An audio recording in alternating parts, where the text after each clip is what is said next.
Today's class is about the mathematical fundamentals of pharmacokinetics. Mathematical fundamentals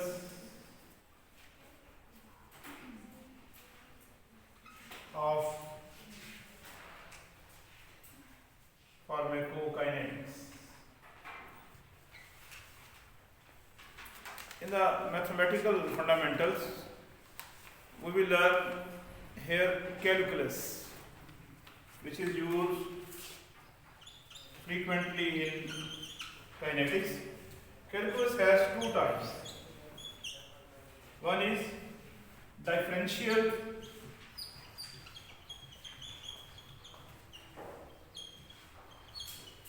calculus and integral calculus.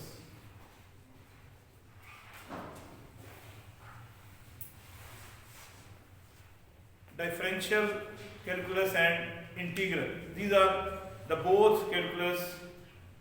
These are basically both are opposite of each other. In case of integral, we have an example of trapezoidal rule.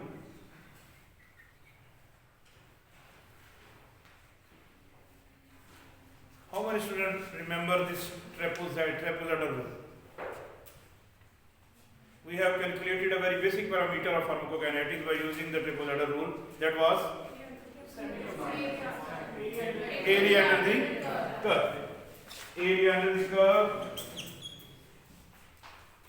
can be calculated by using the trapezoidal rule, and these trapezoidal rule are basically from integral calculus, which is a branch of the calculus. Okay, in case of differential calculus, we will apply Noyes-Whitney equation.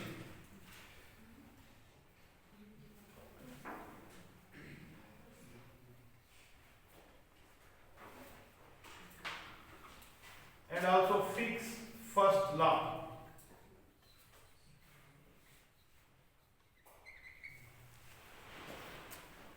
In case of Noyes-Whitney equation, we will make some diffractions, and these diffractions are basically written as dx over dt dA over L C1 minus C2. This is the equation of the Noyes-Whitney equation. According to Noyes-Whitney equation, this is actually the rate of change of concentration of drug, and this capital D is diffusion coefficient. A is surface area of the diffusion layer. L is the surface thickness of the surface area of the diffusion layer, thickness of the diffusion layer. C1 is the concentration of drug present in the dosage form. C2 is the concentration of drug which is expelled out from the dosage form. We will explain this with an example. For example, we have a beaker, and beaker contains some medium where we want to dissolve or disintegrate the dosage form or the tablet.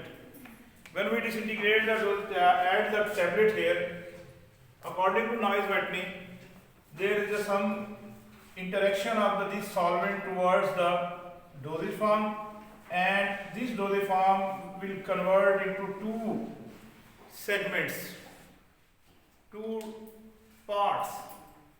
Outer part, which is directly contacted with the solvent, this part will create some diffusion layer, and inner part, which is the contact mass. Now drug is present in the dosage form, and also some amount of drug will come out from that area into the solvent and make a solution. Noyes-Whitney equation. What we are studying now, Noyes-Whitney equation. It will give us how the drug dissolved in the medium, in the solvent, and how the drug comes out from the dosage form. Okay, in this case, we will assume that there are the two concentrations. One concentration is C2, which is present in the solvent and making the solution, and other is C1, which is present now in the dosage form. At the start, maximum concentration of C1 is present in the dosage form and C2 concentration is minimum or negligible. But with the passage of time, this concentration of C2 will increase and the remaining concentration C1 will be decreased. And when the dosage form dissolved, then there will be a creation of equilibrium. Now the formation of this membrane or this diffusion layer, we will assume that it has a surface area which is A, diffusion coefficient of the drug, and this L is the thickness of this diffusion layer. Surface area of the diffusion layer, thickness of the diffusion layer. So we can assume that in case of differential calculus, we will discuss with the rates, rate of change of concentration of drug with respect to time, rate of change of concentration of drug with respect to time dx over dt, which is basically called differential equations. And in case of integral, we create some trapezoids and then make some cumulative results of the area under the curve. Okay, in this case, the rate of change of concentration is directly proportional to the diffusion coefficient. It's directly proportional to the surface area, but it's inversely proportional to the thickness, and it's directly proportional to the rate of change of concentration or the difference of the change of concentration. Same case when we write the Fick's first law, we can assume the same mechanism. For example, the drug is dosage form is present in our stomach, and we have a medium, and there are two basic concepts of the drug absorption. The same words are used by the Fick's in his Fick's first law, where he tells us about the absorption of the drug from the organs, and he also explained the same phenomena just like the Naisvert equation.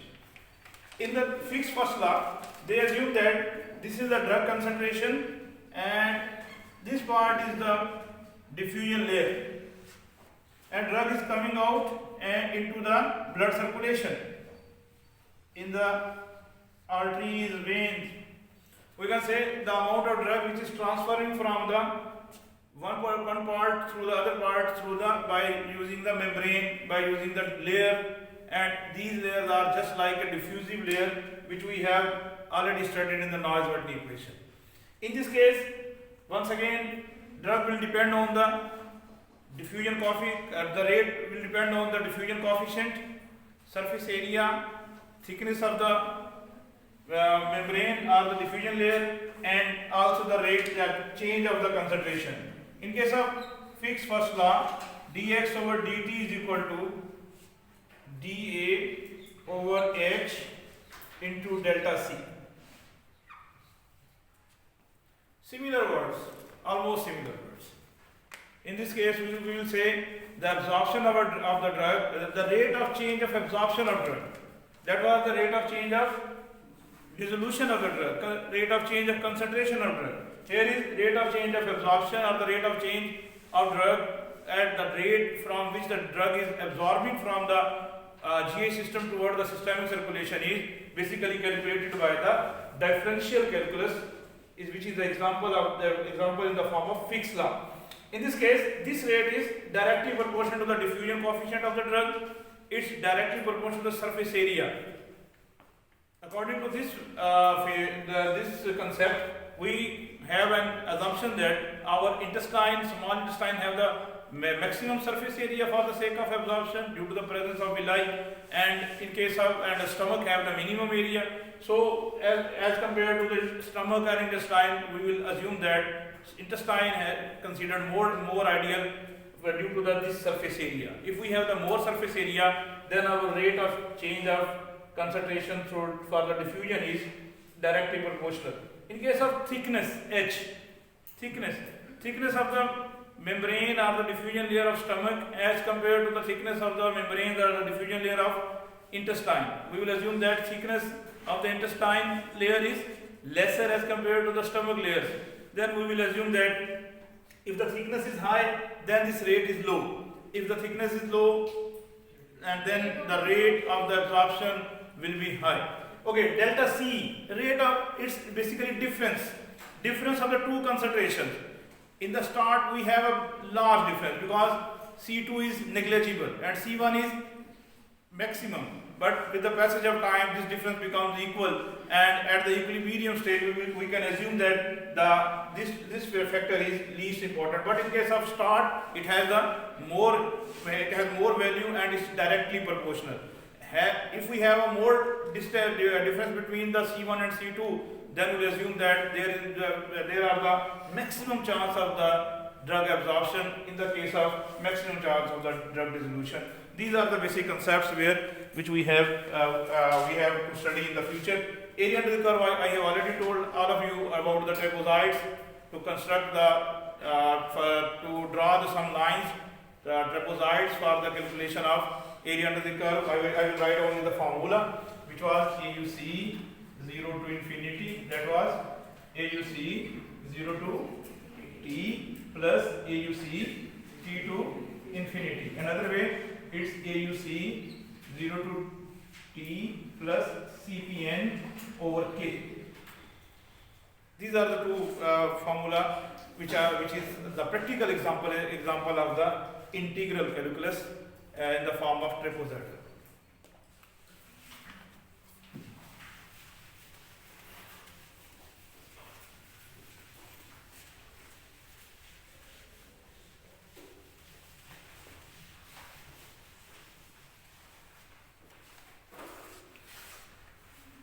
Okay, we have already discussed about very much in detail about the graphs, and up till now we know there are the three different types of the graphs. One is rectilinear, semi-log, and log-log. In the case of rectilinear, if we have this type of curve, straight line, which also representing our zero order reaction, and here we have equation y is equal to mx plus b. If we change the direction of the equation and we have a decreased concentration, then this equation is y is equal to minus mx plus b. Slope is in minus form. Why is in minus form? Because we are subtracting from the higher value from the lower value. And same in case of semi-log graph, we have an equation with the positive minus mx plus b, and same that will be changed in the case of when we get the decline y is equal to minus mx plus b. But here the addition of the logarithm values, because when we studied about the rate constant, which is not equal to the slope of the data, in the case of semi-log, we have to multiply with the natural log or the semi-log values. Here, why we are getting this minus value? This m can be minus, this m can be zero, it can be positive. It depends on our data and our values. We can check if we have three different time frames, and I assume that there are these three lines which can make a straight line, and these three lines which can also make a straight line, and these are the 3 points which can make a straight line. If we have such type of situation in which we have a multiple point data, and we assume that 3 or 4 points are coinciding and we can draw a straight line, but these straight line are 2 or 3 and 4, then we can decide, okay, what will be our best fit.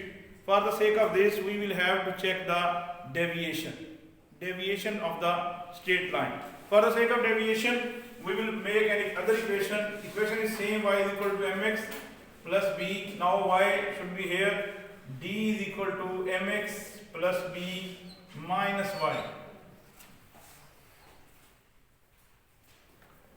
In the case of d, D is basically our deviation or the deviation from the line. We have M value which is slope, B value which is y-intercept, Y value which is from the y-axis, and X value from the x-axis. If we have some value, for example, I calculate the D value here, 2 answer, here 0.6 and here 0.03, the third line. Then the line which have the minimum deviation, 0.03, will be considered as ideal straight line by calculating the deviation. When we write this equation y is equal to mx plus b, it means we assume that there is no any deviation. Deviation is our zero deviation.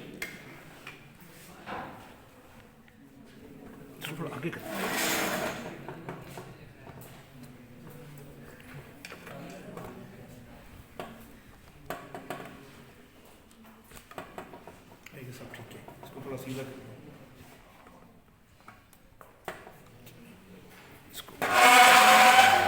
यहाँ करके focus करिए, ठीक है, अब focus है, ये देख लीजिए इसकी space. Okay ji, deviation is basically if we have a deviation D value 0, then we'll use this equation into this form, y is equal to mx plus b form. And when we write the D value something 0.03, 0.01, 1, 2, 3, then we'll assume that there is some type of the error in this equation. In the same word, we will use the word R, which is called the regression and which will equal to the slope. R is a regression. Regression means we can check this value x-axis and y-axis.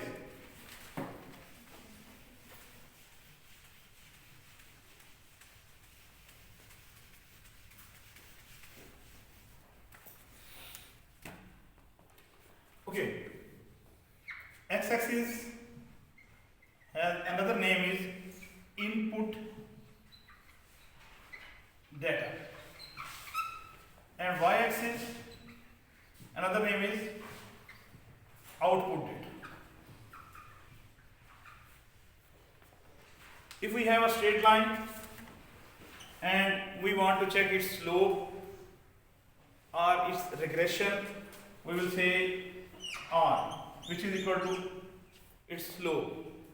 For the calculation of R, it means we have if we have a slope value 0.23, it means our regression is 0.23. What it means? It's basically a relationship of x-axis and y-axis. Relationship, slope. But in case of R square is coefficient of determination. Coefficient of determination. When you people draw data on Microsoft Excel and make some graph, you can write equation on the graph. And by taking the equation, we will get two type of the data. One is the equation of straight line, another is the R square value. This R square is basically coefficient of determination, R square, and this coefficient of determination is actually impact of this input data on output data. That is not the relation, it's actually the impact. For example, we have R square value 0.98. It means input data is 98% showing its effect on the output data. 98.98 means 98%. If we have the value R square 0.85, it means our output data is dependent on the input data, 85% it depends. Same, we will assume that this input data have the influence on the output data. These are the basically, these are independent variables, and this is dependent variable. Now in case of coefficient of determination, we check how much dependent variable depends on the independent variable, or how much output data depends on the input data, or how much y-axis data depend on the x-axis data. This type of concept is called coefficient of determination, R square. And in case of R, it's actually a relationship, slope, in which we get the 2 points, taking their difference and divide with the difference of the y-axis divided with the difference of the x-axis, which was delta C over delta T, or delta Y over delta X. This is regression and coefficient of determination.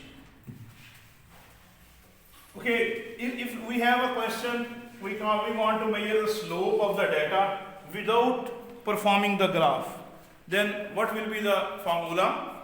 We will first take the values of x, then y, then we will take x square and x y. We will expand these two columns into two further more columns. For example, x is a time, y is our concentration, because we plot concentration on the y-axis and we plot the time on the x-axis. Then x square and delta x, xy multiplication. We will get different points and then summation of the x. Okay, summation of y, summation of x square, summation of x and y. We will write these values and then check the slope and also b value. In case of getting the slope, m is summation x, summation y minus n into summation xy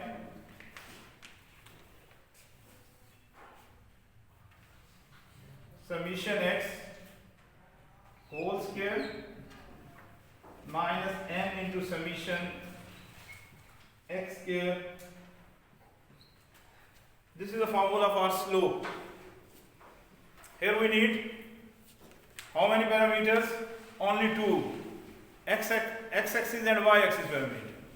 We will take the square of this x-axis data, then multiplication of x and y, we can get the slope without performing the graph.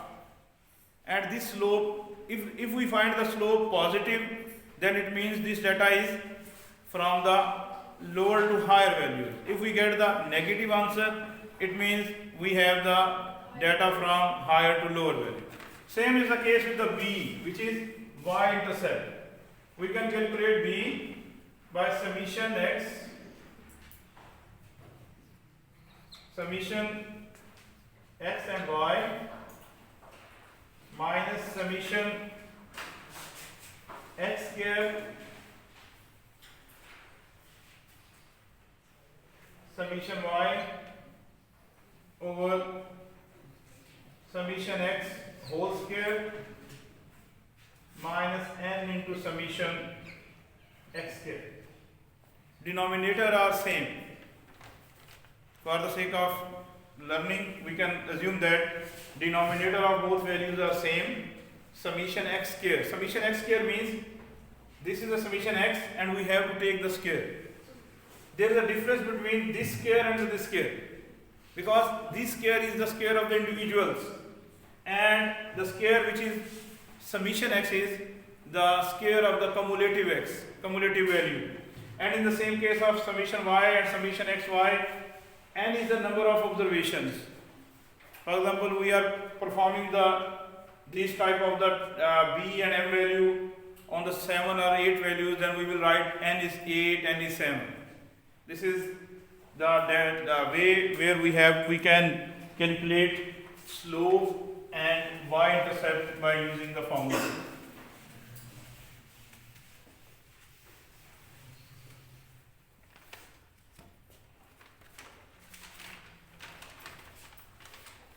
Okay, now the important topic of our class is its difference between zero order and first order. Difference between 0 and first order.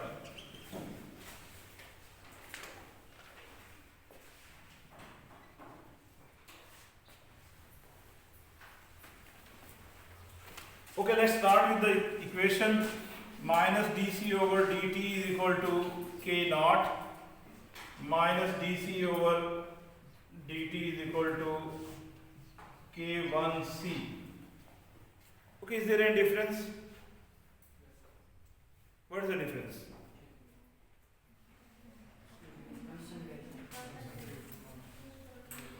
In case of this is zero order, this is first order.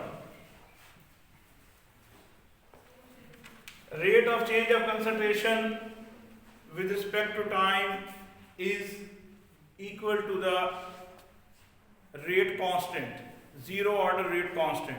Okay, we'll write another way. K naught and c power 0, k1 and c power 1. Okay, is there any difference? Yes, there is a difference. Where the difference is?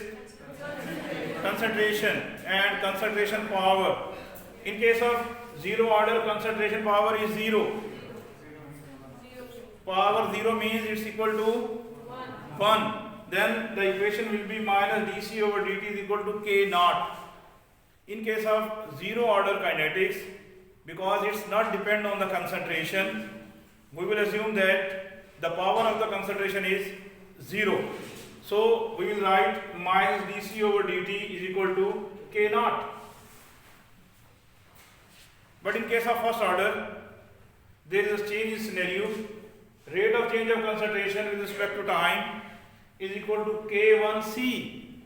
Now the concentration power is 1 because it depends on the concentration. When it depends on the concentration, we will have to write this c. So this formula is different from this one. When we take the integration, because in our start we assume that there is the relationship of the integration and differential. These are the diffractions and we take the integration. When we take the integration, this equation will be c is equal to c naught minus kt. And this equation is ln c is equal to ln c naught minus kt. Okay, first of all come to this point. Do you remember this equation? We have already written so many times here. C is equal to C naught E minus KT. C is equal to C naught minus KT. Okay, I will write in another way. Its actual Y is equal to Y naught minus MT. Okay, Y is equal to Y naught minus MX. Do you remember this? Yes, this is the same. Y is equal to mx plus b. And I have already told you y can be minus because the data is of the data we are discussing the data of the higher concentration to the lower concentration. I have written the same equation, which is y is equal to y naught. We can write b here. Okay, b. Y naught is actually y intercept, and b is also the b intercept. Okay, if we have a question, c is equal to c naught minus kt, and we want to draw some values here, and why we want to draw it on the graphical presentation, then how can we write? We will first take graphical presentation. We will write, okay, if the concentration value is, for example, 30 and c naught is 85 and k is minus 0.6 and time is say 2 hours, then we can plot these values on the graph by taking this. C is actually the concentration, C naught is our initial concentration, which is equal to B, and K is the rate constant, which is equal to slope, and T is the value time, which is present on the x-axis. We can make this equation not this way, we have to make this equation this way. And at 85, this is 85, and K is 0.693 and T is T on the x-axis and concentration on the y-axis. This is the same equation which we have studied in the zero order reactions of the straight line. In the straight line we have the equation y is equal to mx plus b, but here we write the c is equal to c naught minus kt. Same scenario, ln c is equal to ln c naught minus kt. ln c is actually natural log of the y. Natural log of y, natural log of b minus mx. Once again, I have written the same equation y is equal to mx plus b, but with the addition of the natural log. Why we use the word natural log here? Because when we take the integration of these two values in which one is constant, then we will apply the logarithmic values. So the formula for the first order is minus dc over dt for the is equal to k naught zero order minus dc over dt is equal to k1c. This is first order, first difference of the formula. Second difference of the equation, c is equal to c naught e minus kt, and in case of ln c naught, c is equal to ln c naught minus kt. Okay, when we want to calculate the half-life of the zero order and half-life of the first order, our formulas are changed. In case of zero order, our formula is T half 0.5 C naught over K naught. I will draw it. And in case of first order, it's T half 0.693 over K. Okay, if we have a data and we want to calculate the half-life of the drug from the data, and we construct a graph which is rectilinear, simple graph, then our formula for the half-life is 0.5 C naught over K naught, and in case of semi-log, the formula is 0.693 over K. Okay, how it comes? For example, we have this equation C is equal to C naught minus KT.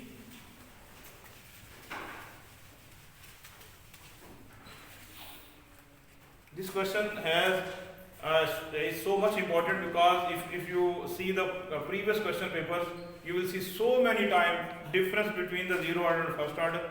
How can we draw the half-life formulas from the first order equation and zero order equation? How can we convert this equation into the y is equal to mx plus b? These are the different variations of the question, and the concept of the question is same. For example, c is equal to c naught minus kt. Our target is want to measure the half-life, and half-life means the time at which half of the drug eliminated from the body, the time at which half the drug present in the body.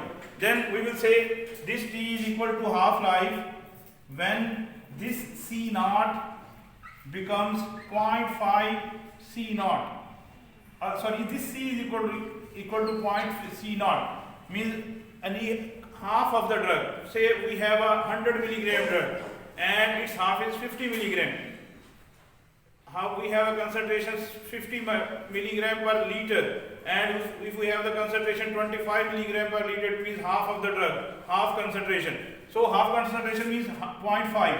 Then we will write this value 0.5 C naught is equal to C naught minus KT. This C will come here, 0.5 C naught minus C naught is equal to minus KT. We can write T half.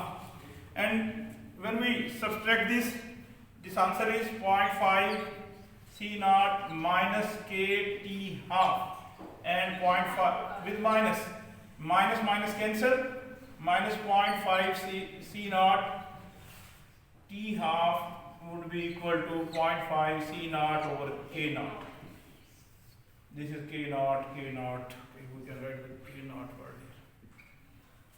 for this difference between the zero order K naught, K0.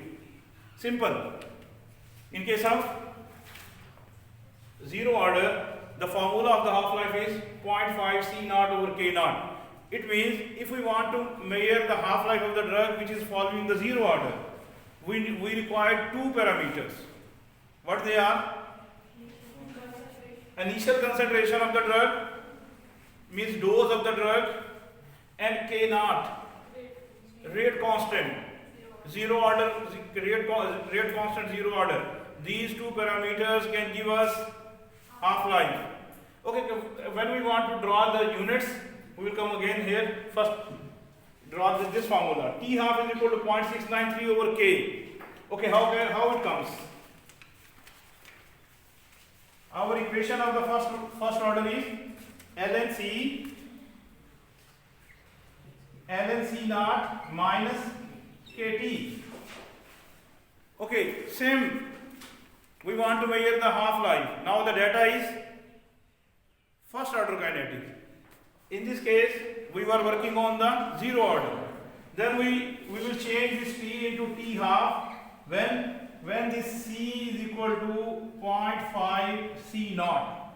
Then we will say this is the concept of half-life.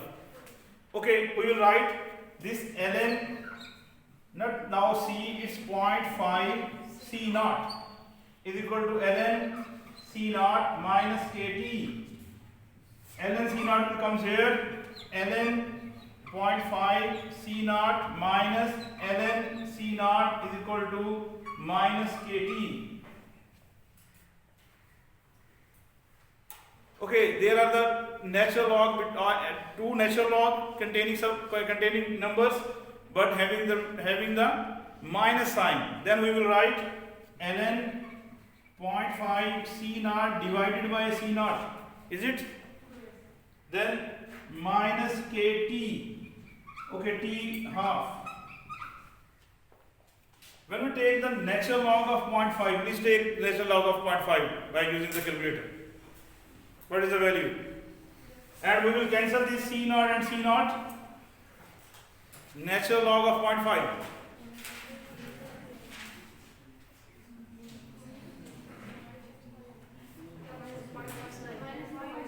Minus 0.693 is equal to minus Kt half. Minus cancels, and T half is equal to 0.693 over K. 0.693 over K. Now we are moving towards the simple one.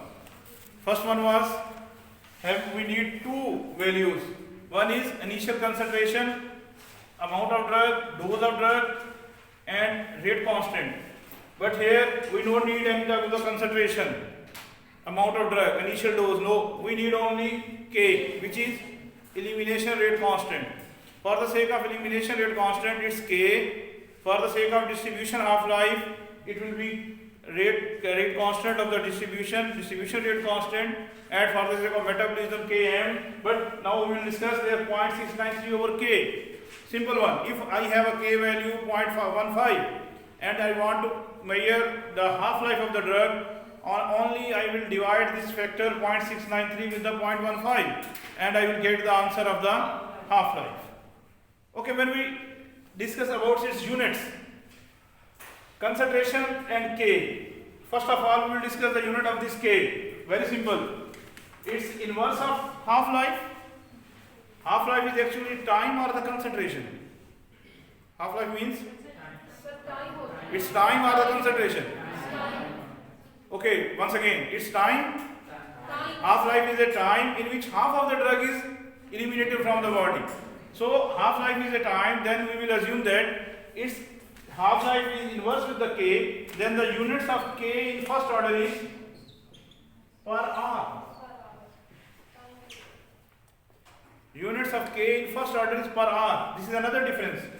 And units of rate constant in zero order is not per hour. It will be, for example, 0.5 C naught over T half into K. If we have this X naught, this is dose, milligram per hour. Difference of the rate constant units. In case of zero order, the units of rate constant are milligram per hour. If we using the X amount of drug, and if we are using the concentration, then it's microgram per ml per hour. If I use the word C, then it means it's microgram per ml per hour. This is K. So the units of K are different. First difference is its formula. Minus dC over dt is equal to K naught, zero order. Minus dC over dt is equal to K1 x1 or K1 C1. First order. Equation. C is equal to C naught minus KT. ln C is equal to ln C naught minus KT. Half-life. 0.5 C naught over K naught. 0.693 over K. 4. Fifth one is the units. Unit of K per hour. Unit of K milligram per hour. Microgram per ml per hour.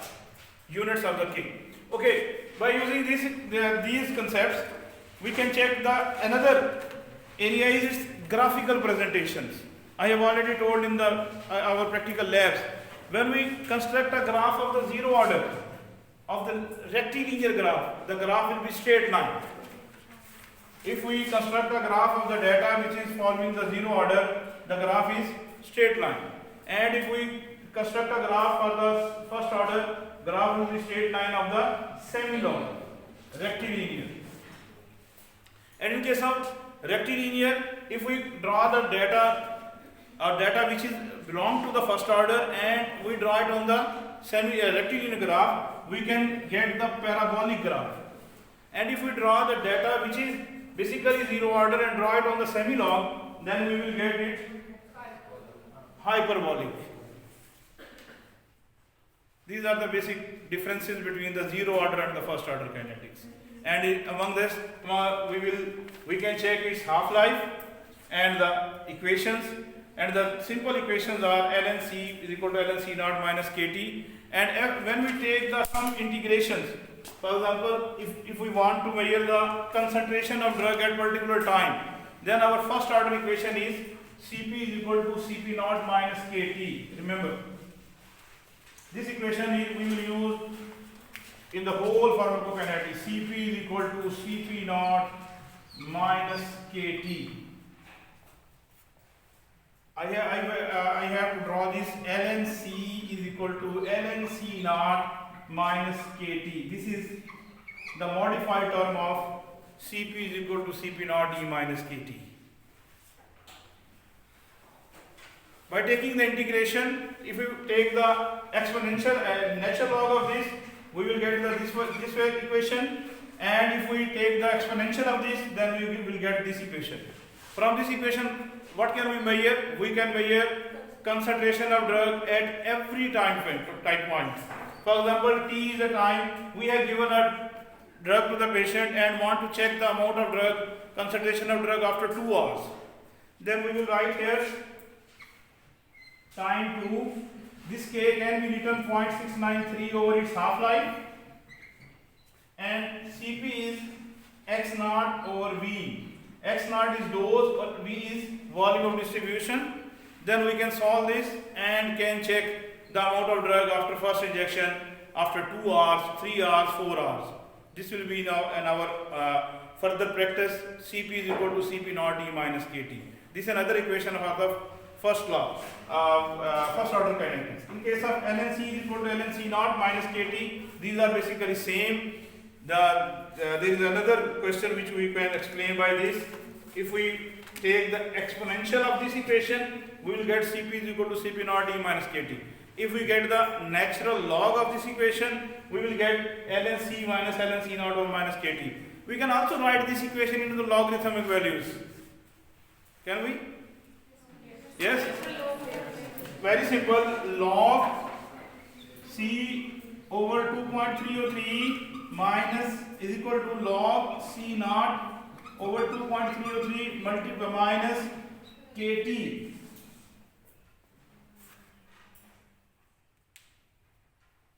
By taking the logarithmic approach, we can check the log. If we want to write the log value, then we will replace this natural log with the log values. Okay, for this we are just discussed about the mathematical portions of the drug, of the pharmacokinetic profile, in which we discussed some graphical presentations about the calculus, about the integration, diffractions, and their differential equations. Then from the differential equation, we take the Fick's first law, Noyes-Whiteley equation, and then move towards the graph, their regression value, their R-square values, their slope, and then how can we calculate the slope and the B value without constructing a graph, then the difference of the zero and first order. And with this, we can conclude if you have any question regarding the mathematical terms used in the pharmacokinetics.